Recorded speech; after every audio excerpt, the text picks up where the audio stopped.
Welcome to Rising Stars, where Miriam Knight, publisher of New Consciousness Review, interviews exciting new voices in the world of progressive and transformational books, films, and ideas, who offer intriguing perspectives on life, the universe, and everything in between. Join us as we celebrate the conscious awakening and explore many expressions of consciousness in action. Hello, everyone, and welcome to Rising Stars. I'm Miriam Knight, and our guest today is Mark Mincolla, PhD. Mark is a natural healthcare and nutritional practitioner who has transformed the lives of thousands of people over the past 30 years. Dr. Mincolla has integrated ancient Chinese energy techniques with cutting-edge nutritional science in what has become his whole health healing system. Dr. Mincolla is the author of Whole Health, a holistic approach to healing for the 21st century, and he has just come out with a new book called The Whole Health Diet, a transformational approach to weight loss. And given the time of year, I think this is something that we would all benefit from. So welcome. I'm so delighted you could join us. Such a pleasure to be here. Thank you so much for inviting me. I wonder if you could tell us what you mean by whole health as opposed to partial health. Well, for the past 33 years and 60,000 appointments, I've been busy at work trying to help people steward their way to a greater level of wellness. And like so many people in the world these days, I'm aware of the fact and appreciative of the fact that there's no replacement for holism, the idea that we're comprised of body, mind, and spirit, the idea that we're very complex human beings with a lot of different dimensions. If we're going to be healed in a viable, successful way, you have to be reached in all those manners. So holistic health to me, whole health, is about reaching the entire human being, body, mind, and spirit, for a greater level of effectiveness. One of the things that so impressed me about your book is that you approach diet, in this case, not only, as you say, from the physical aspect of the nature of the food, but also how individuals interact with the food, because so many diet books are kind of one size fits all, but you have a very original approach that you call acutrition. What do you mean by that? Well, Miriam, there's so many different nutritional programs out there, and they're all generically put together as if everybody could eat the same foods. And as we all know, there are many of us that are sensitive to peanuts and have anaphylactic possibilities that develop with things like peanuts, have gluten intolerance, dairy allergies. Not everybody can eat everything. I think that's the key. So I decided throughout the 33 years that I've been doing my work to kind of appreciate the fact that Einstein kind of alerted us to the reality that energy and matter are interconvertible and transferable. They're one and the same, so they're different applications for the same thing. With that in mind, I just kind of tuned into the fact that human beings are comprised of very unique energies. So are foods. And like when you go to a large party with 50, 60 people, you're not going to get along energetically with everybody the same way.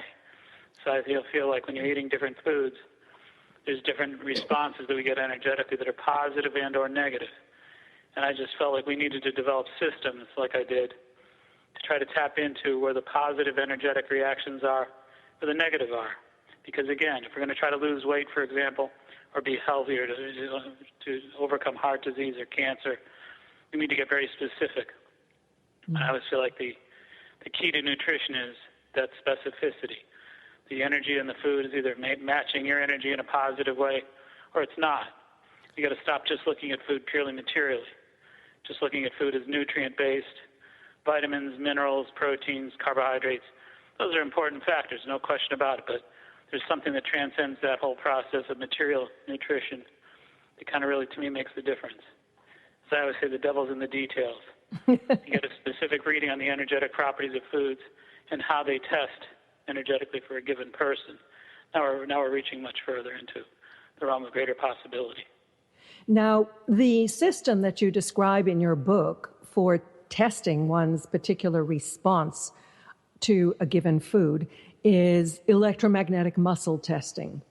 Yes. Is this something that you think everyone can learn to do effectively? I've had so many different classes with allied health professionals, like chiropractors, acupuncturists, medical doctors, and nurses. I've graduated over 400 people from our program, and they all practice. They add the electromagnetic muscle testing protocol to their respective disciplines. So we've taught so many different people, even just folks who are not professional. Mm-hmm. We've been able to, both in our forums, if you will, in our classes, in our books, such as the Whole Health book and the Whole Health Diet book, to actually teach readers around the country in the manuals how to practice electromagnetic muscle testing in a way that allows them the opportunity to tap into the energetic foods that work for a given individual and the ones that don't work. You can't simply just kind of guess. I think it's ridiculous that we don't take more time to energetically tune into the possibilities of where food intolerances may exist, where we can actually kind of accentuate energies that are more positive than negative at trying to accomplish, weight loss more effectively, immune support more effectively, cardiovascular support, et cetera, et cetera. So it's definitely something that's easy to teach. It's easy to learn. It's quite simple. It's kind of intuitive the way the process unfolds. Mm-hmm. Something's good for you, it strengthens you. Something's bad for you, it weakens you. And that's what we're doing, is we're tapping into muscle resistance to find out where the strengths and weaknesses are. Right. Now, that's part of the battle, is actually finding the foods that will give you the best nutrition for your particular body type. But nearly a third of Americans diet in any given year, but only 10 to 30% actually succeed in losing the weight they'd like to. So how is our whole approach to dieting wrong or flawed? Well, first of all, I think the numbers are varied. You can talk to different sources. I think the Center for Disease Control, the FDA, there's so many different numbers. But in general, dieting fails at a rate of about 95% within the first year. So you're absolutely right. This is not a great success story that we want to talk about. Weight loss is a $40 billion a year industry. You got 50 million Americans that diet every year, spending $40 billion at a 95% failure clip. So those are devastating numbers.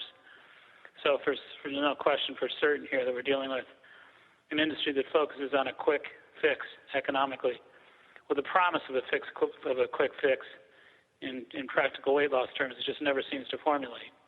So there's a promise that we can make you lose weight quickly and easily. And the idea is that it's designed really for the benefit of the author. It's designed for the benefit of the designer, mm-hmm. the weight loss designer. Because everybody gains the weight right back, even if they do succeed. Exactly correct, within the first year. Wow. So, the idea that weight loss programs are effective and efficient, I think, for the most part, we have a culture that's all about trying to make money. Not that I want to desecrate that concept. There's a great aspect of creativity and all that business. I just think that when it comes to weight loss, there's so many people with so many heartfelt needs, expectations, visions, hopes, wishes, hopes, and dreams. So many people with addiction, so many people with obsessive compulsion. And I think it's just terrible that they're being played upon by an industry that is just completely erroneous. So what do you think are the most important components in weight gain in the first place? Well, for starters, I think there's a lot of emotional connection. I talk a lot about it in the Whole Health Diet. I say there's a really powerful point that we need to kind of consider. This is what I call the feed or feel concept. When push comes to shove and stress peaks, stress is a very specific chemical reaction. There's 45 different hormones that we produce that are based on emotional sort of disappointments, heartache, grief, fear, anger, rage, so many different components to emotion that unfortunately are steered in the direction of food because of instant gratification. The idea that so many people are focused on the idea of not wanting to kind of feel or express the hurt or even acknowledge or admit the hurt, but overcome it, stuff it. So they want to force it down with the instant gratification of food and beverage, and they become highly addicted in that process mechanically. Mm-hmm. I say it's really important to kind of confront that you need to feel instead of feed. You don't want to feed the problems down. You want to feel them out and let them express. I say it's like energy that's volcanic. Right. Emotion, I say, needs to be reduced and demystified to pure energy. We're going to have to take a quick break now. This time is going so quickly. We're speaking with Mark Mincolla about the whole health diet. Stay with us, and we will be right back after these messages. Your conscious lifestyle on steroids. OMTimes Radio. IOM FM.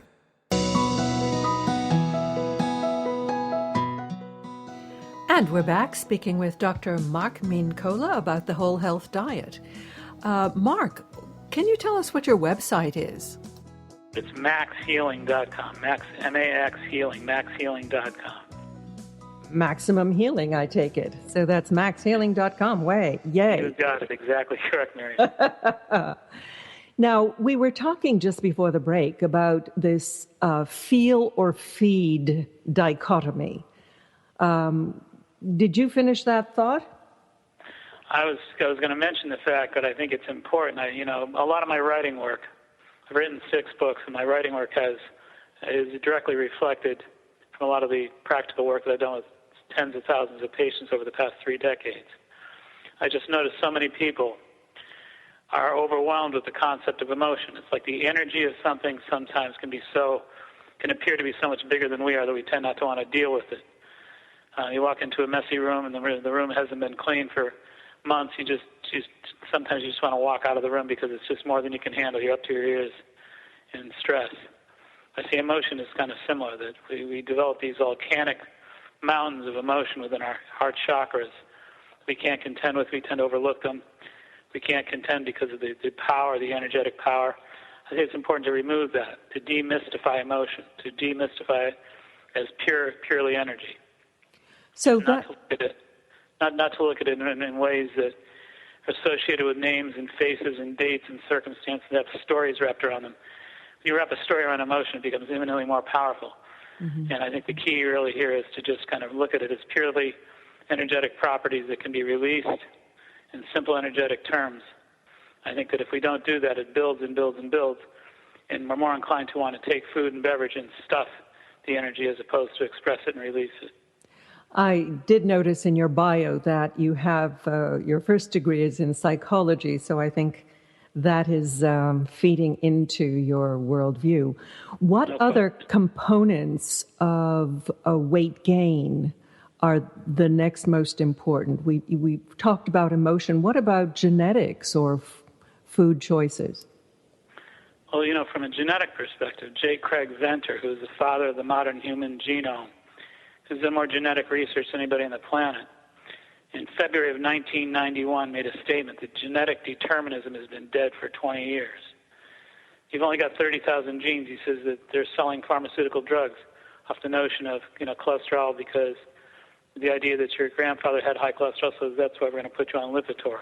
Mm-hmm. You don't stand a chance to fix it with nutrition. It's just a complete misnomer. I think they're using that concept, and they have been using that concept as a marketing tool. It's the behavior of genes we have to think about. Genes are like light switches. You can turn on healthy genes, turn off unhealthy genes, or vice versa. The objective is the expression of the genes can be managed through things like behavior, can be managed through things like nutrition and diet. The objective I think we need to kind of focus on nowadays is the idea that we can actually affect our genes, the way they express themselves, based on a lot of different options that are behavioral and nutritional as well. So I look at the nutritional aspect of that answer from a perspective of starch. So many people don't differentiate between high and low starch carbohydrates. Broccoli is a carbohydrate. Celery is a carbohydrate. Apples are carbohydrates. Nobody thinks of them that way. They're low starch carbohydrates. There are also high starch carbohydrates like potatoes, brown rice, carrots, breads, pastas, cereals. It's the high starch carbohydrates that actually increase the circulation of insulin in the body.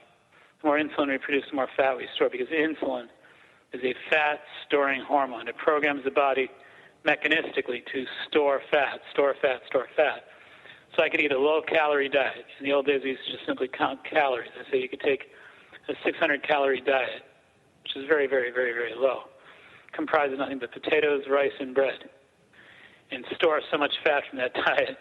So you have belly fat, you look like you're gaining weight even though you're losing it. There's a very different kind of downloading a different programming biochemically. You could take twice as many calories in the form of proteins, low-starch carbohydrates like greens, low-sugar fruits like apples.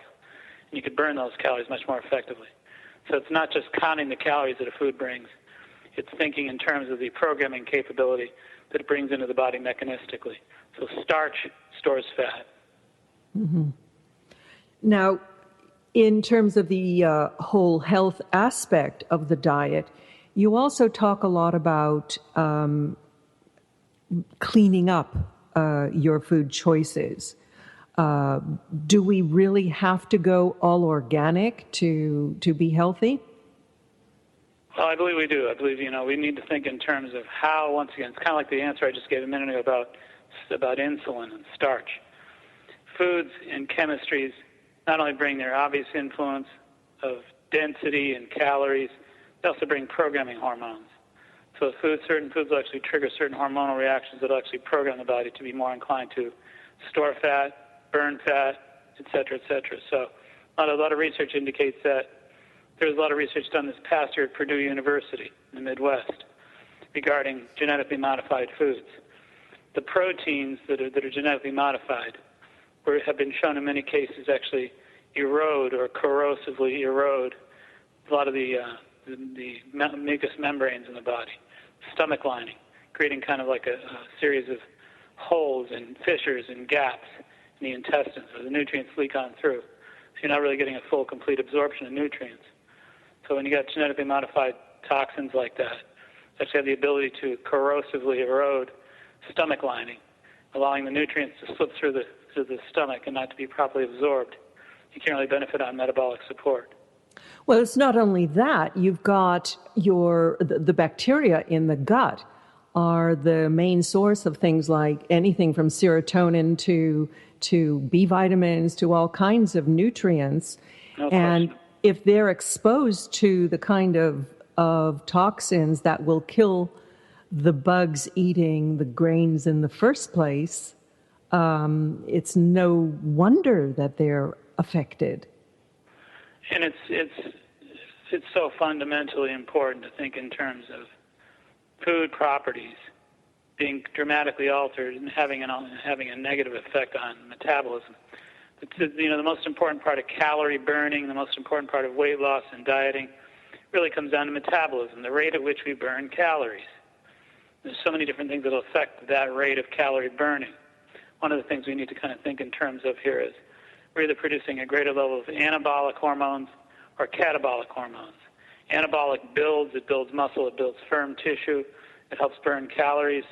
Catabolic actually burns tissue and stores fat calories. So, there's many different chemistries, many different forms of chemistry that have been studied with regards to organic foods versus non-organic foods, food additives, food coloring, all kinds of different negatives that have had a proclivity, a tendency to increase catabolic function and decrease anabolic function.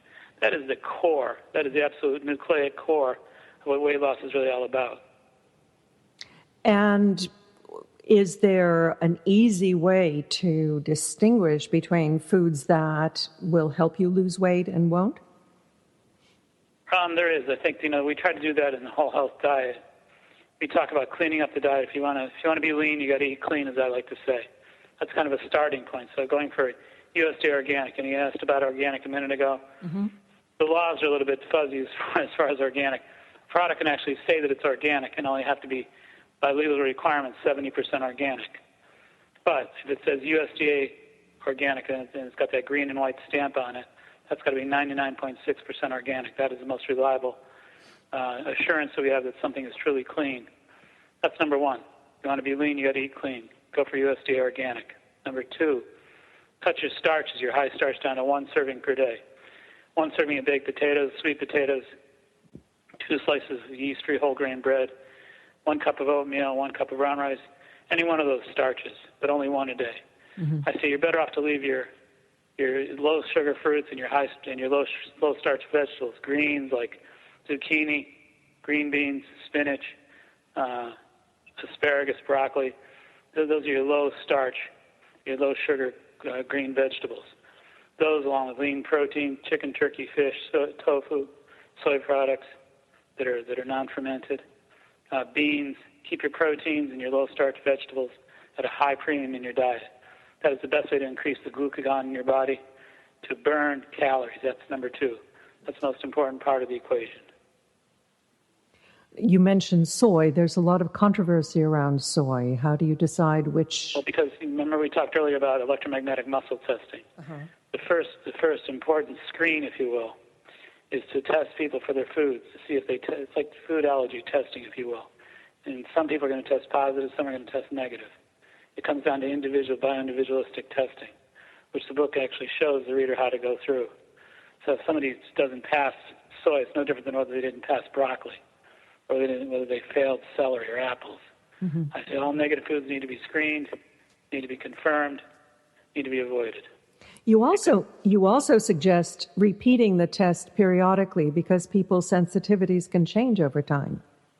Well, yeah, and absolutely true. I think, we understand that emotionally, you're not the same person today that you were yesterday emotionally. If you got a flat tire on the freeway today, you're not going to be the same way today that you are tomorrow. So we change emotionally, we change mentally. We're very complex, very intricate human beings. We go through so many different shifts and changes throughout the course of the day and the week and the month and the year. You got to keep abreast of those changes. Now, with chemistry and food and cellular response, there's a basic kind of constitutional format. There's a basic kind of rudiment to who we are. For example, if somebody's allergic to wheat, that's not going to change. If somebody's sensitive to overeating a certain food, like if they overeat too many green beans, they might say, God, the thought of eating a green bean makes me want to get sick. Because those are intolerances that need to be kind of governed or measured and got to be kind of cautiously avoided for overeating. You want to kind of rotate your foods. You want to continue to recheck yourself. Try to keep those rotations in mind as being an updated approach to staying with your energetic properties with your foods. I just want to highlight that comment about rotation because you make a big point of it in the book, that if we eat anything too much, we can sensitize ourselves. Absolutely correct. You can take the healthiest food in the world, something we muscle test you for today. Let's just pick on a food for a minute. Let's say asparagus tests really, really strong. Great food, good food to help you lose weight and be efficient immunologically, etc. But you eat asparagus every day for the next 2 weeks. That's going to change. Your body's going to say, look, I can't tolerate this constant, same old. I say the body's like the mind. I clear to you, if I put in a kind of boring situation where you're doing the same thing mentally all day, every day, for 2 weeks, you're just going to go on vacation mentally. When the body does the same thing, the body slows down, efficient, interested. Well, we're coming up to another break, and we're going to have to ask you to stay with us. We're speaking with Dr. Mark Mincolla about the whole health diet. We'll be back right after these messages. Host your show on IOM-FM, the radio network of OMTimes Media, one of the more recognized brand names in the conscious community, and is backed by the extensive marketing reach of OMTimes. Hosting a show on IOM-FM immediately connects you with our extensive dedicated community. The cutting edge of conscious radio, OMTimes Radio, IOM-FM. And we are back with our guest, Dr. Mark Mincolla, author of The Whole Health Diet. Just before the break, we were talking about good foods that might have detrimental effects.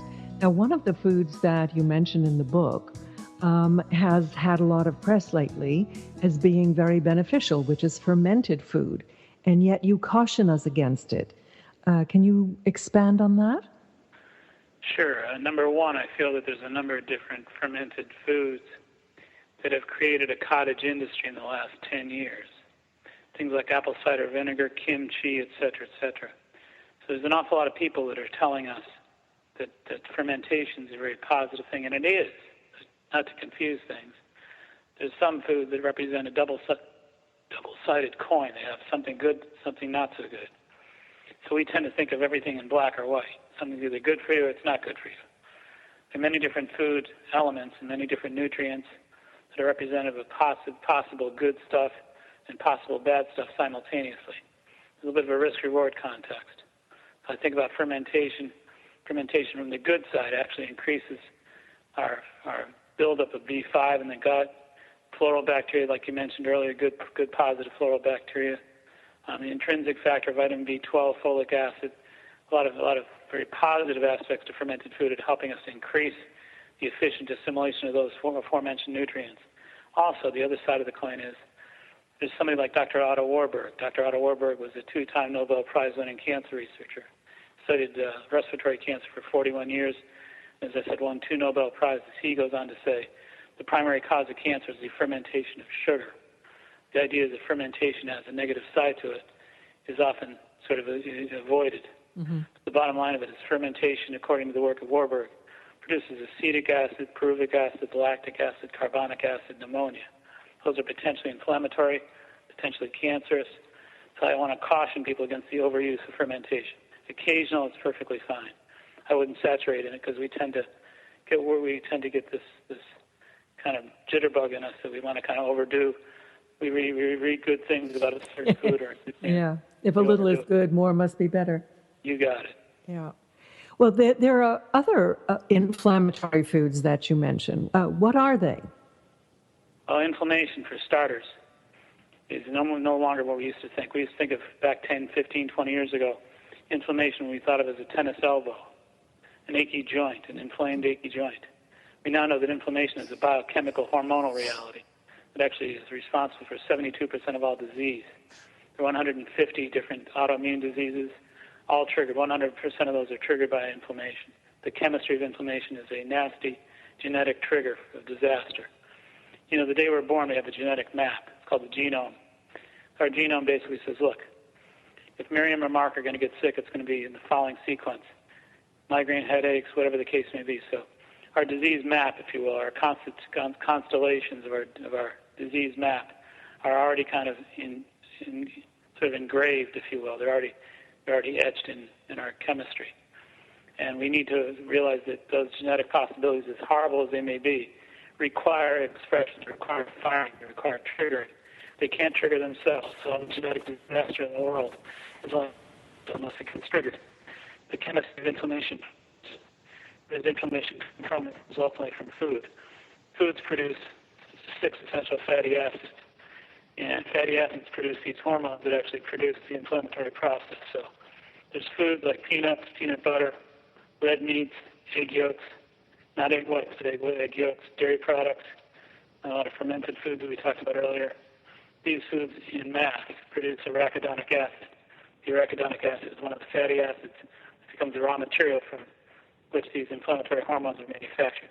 Leukotriene B4, thromboxane A2s, hydroxylated fatty acids, lipoxins, all these inflammatory hormones require a fat. Fat comes from food, and that's kind of how the list plays out. But you also talk about fats that are anti-inflammatory, like CLAs. Sure. Well, in fact, most of the world knows nowadays, look at that, right, that things like fatty fish, flax oil, flax seeds, these are potentially anti-inflammatory because they produce a whole different set of chemistries. Once again, it comes down to a good fat, bad fat proposition. Fats produce hormones. Hormones are basically constructed from lipids. So there are good, healthy anti-inflammatory fats like alpha-linolenic acid, from which flax seeds are manufactured. Flax seeds will yield that are representative of anti-inflammatory fats, supportive anti-inflammatory fats. You build those up in your system, you'll fight inflammation. Mm-hmm. There's spices that'll fight inflammation as well. We know that. Things like curcumin, things like ginger, rosemary, powerful anti-inflammatory agents as well. Yeah, I was surprised that you said that they have like hundreds of times more inflammatory, more antioxidant action than the foods that we consider most powerful. It was a stunning development that the USDA did a study back in 2005 called the ORAC study. They've done a series of them since then. The first ORAC study was in 2005. Oxygen radical absorbance capacity. The ability for a food to actually become an anti-cancer agent, an anti-inflammatory anti-heart disease agent, etc. So the USDA basically said, look, we're going to try to evaluate in some kind of discernible way with a point to scoreboard totals and all that stuff, how the American public as consumer public could tune into the anti-inflammatory potential of foods to be used for their safety and well-being. They basically looked at the foods, evaluated them. They found that the highest point total of anti-inflammatory foods were around 15,000 points. 8 of the top 10 were beans and berries. And they looked at spice. On the average quarter teaspoon of spice was anywhere from 25 to 100 times stronger. And a quarter teaspoon of spice isn't very much. Wow. So to take something like blueberries that are organic, 15,000 points, anti-inflammatory points, which is as high as it goes. And a quarter teaspoon of cinnamon, it just shoots right through the roof, hundreds of times above the norm. So spice is really a great benefit at disease prevention from the anti-inflammatory perspective. So that's literally the spice of life. Indeed it is. So you were talking in your book about thyroid, things that affect the thyroid. What is so confusing to us lay people is how everything is connected. So there's the adrenal and the thyroid, and then you think you're eating healthy foods like cabbage and stuff like that, and then you find out that it actually suppresses the thyroid. So what's that all about? Well, there's a group of chemistries called goitrins, Goitrens, goitrins. These are little tiny protein molecules that have the ability to block and obstruct and shield the thyroid's absorption of iodine. Well, iodine is really important as a nutrient for thyroid function. Your metabolic function really requires and demands and has a very strong need for the proper supply of iodine to the thyroid. There are foods that block the iodine absorption, and those are called goitrins. And you're absolutely right, cruciferins. Here's the key. A lot of people are sort of focusing on trying to lose weight, especially after the holidays, first of the year. They sort of get into these eating programs that are, quote, healthy. You get into these New Year's resolutions. They're eating more salads. So when you eat a salad and you're going to a salad bar, you see raw broccoli, you're thinking to yourself, this is a great food. It's healthy, rich in vitamin A and fiber and all that stuff. If you steam the broccoli, it loses its goitrin effect.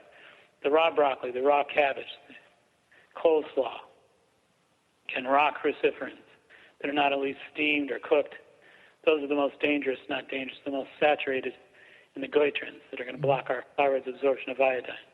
So if you really want to keep your thyroid up and functioning at a higher efficiency clip, you want to make sure you avoid eating raw cruciferous vegetables.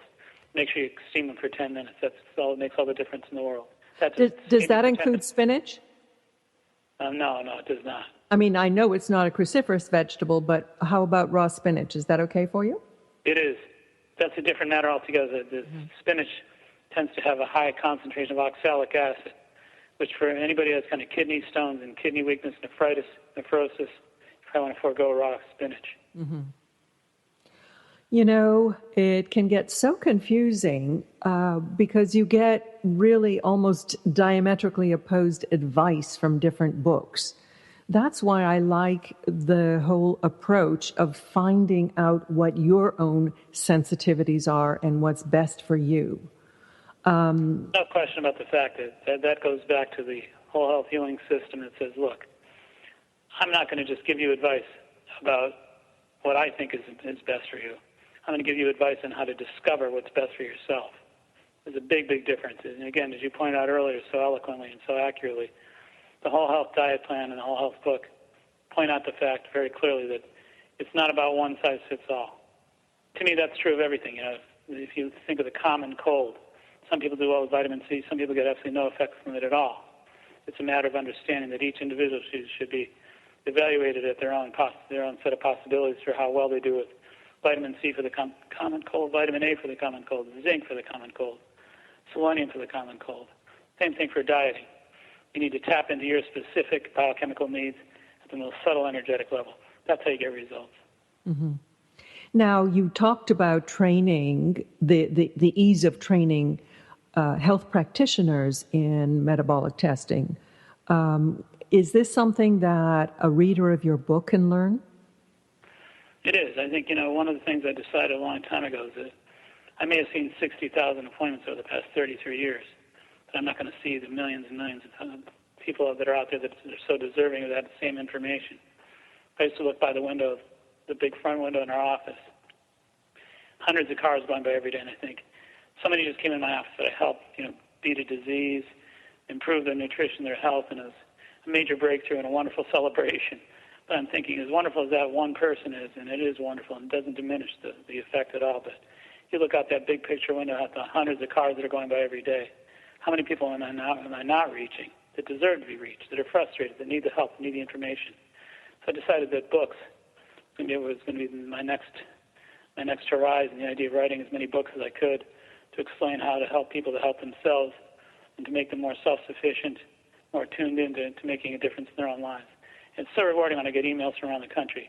People have read my books that have beaten a disease or have helped themselves to improve their health factor dramatically, and they're so proud and so happy about the whole process, and that's probably the greatest reward I could ever imagine.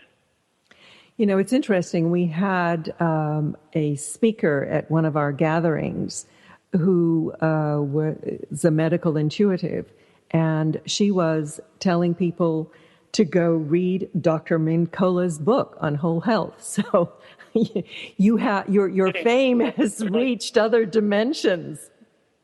Oh my God, that's so wonderful. That's so nice of you to share that. I'm thrilled to hear that.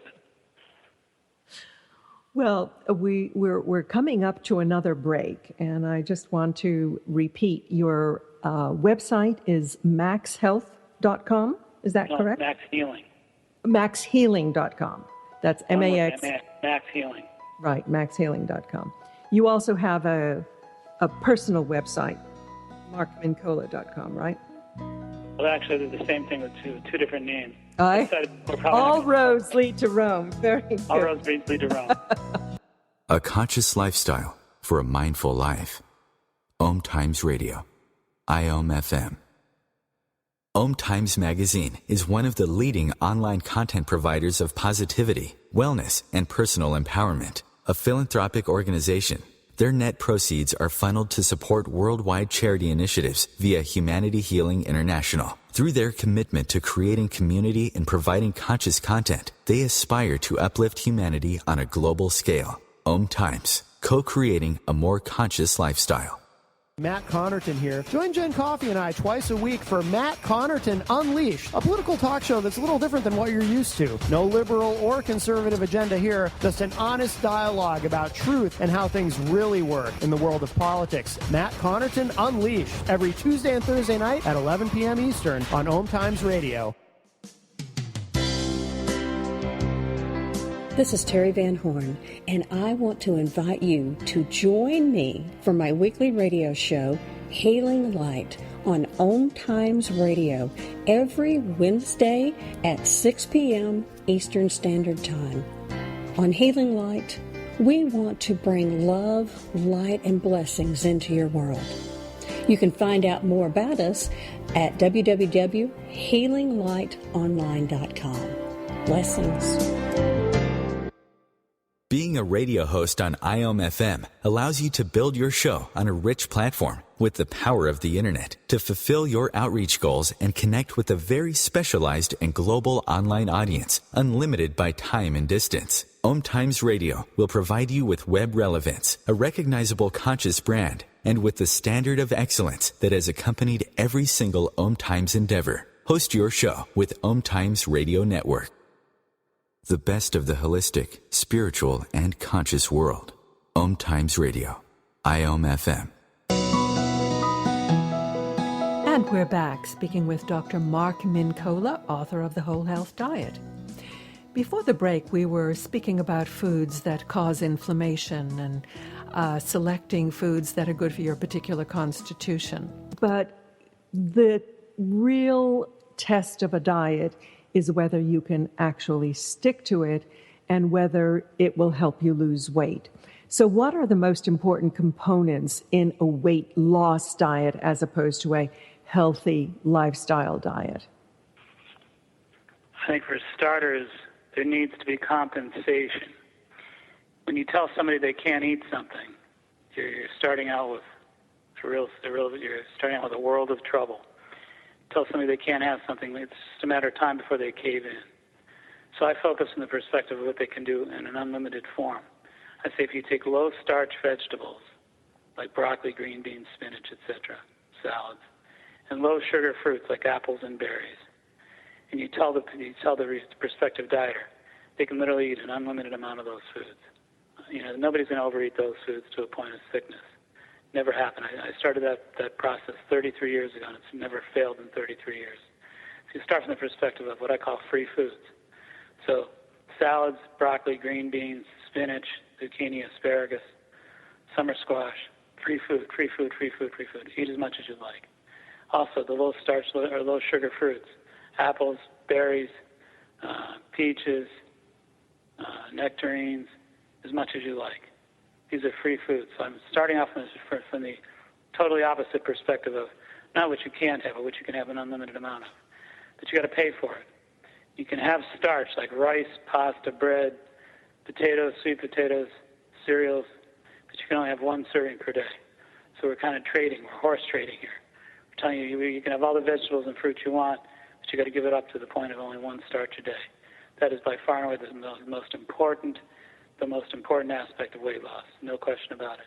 You want to keep the glucagon secretions elevated, the insulin low as possible. That's the quickest way to do it. You have the final section of your book actually focuses more on the emotional aspects.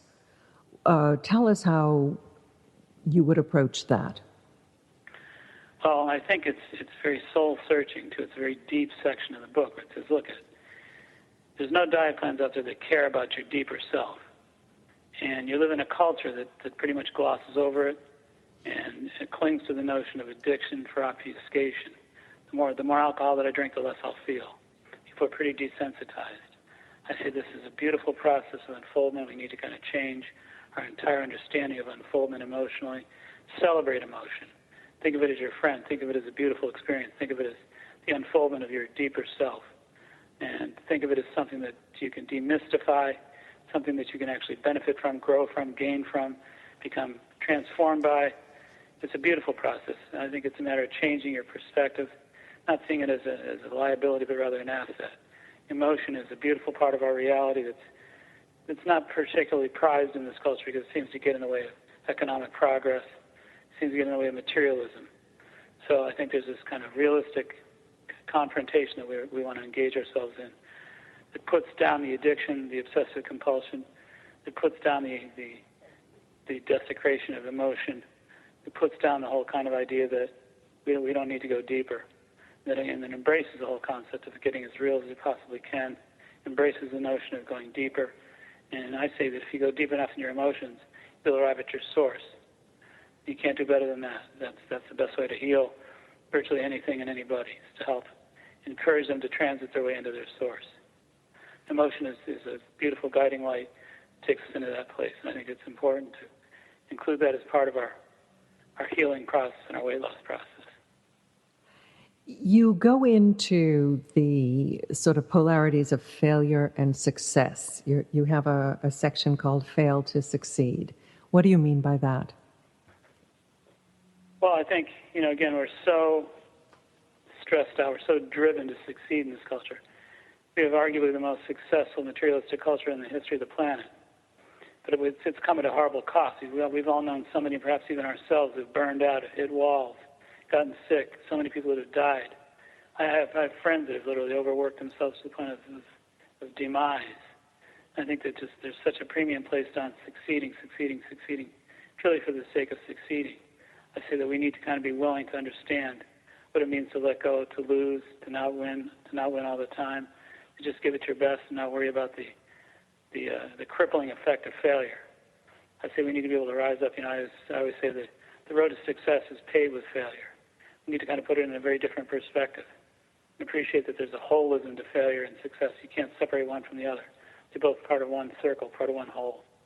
So it just kind of takes the reader into a place where they can kind of, demystify failure and competition in a way that's potentially enhancing and imbuing and healing.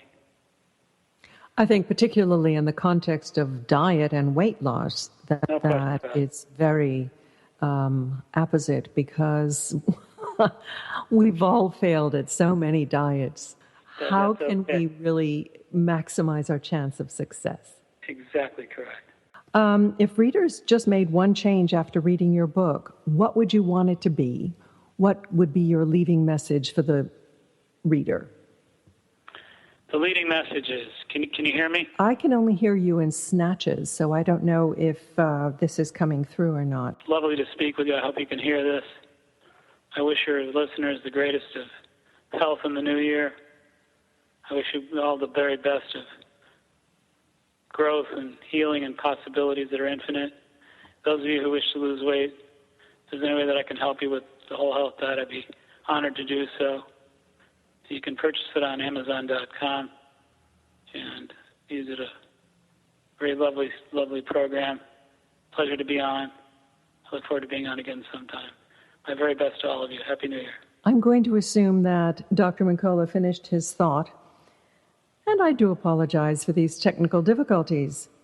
It'll be interesting to hear the recording and see what came out of all this.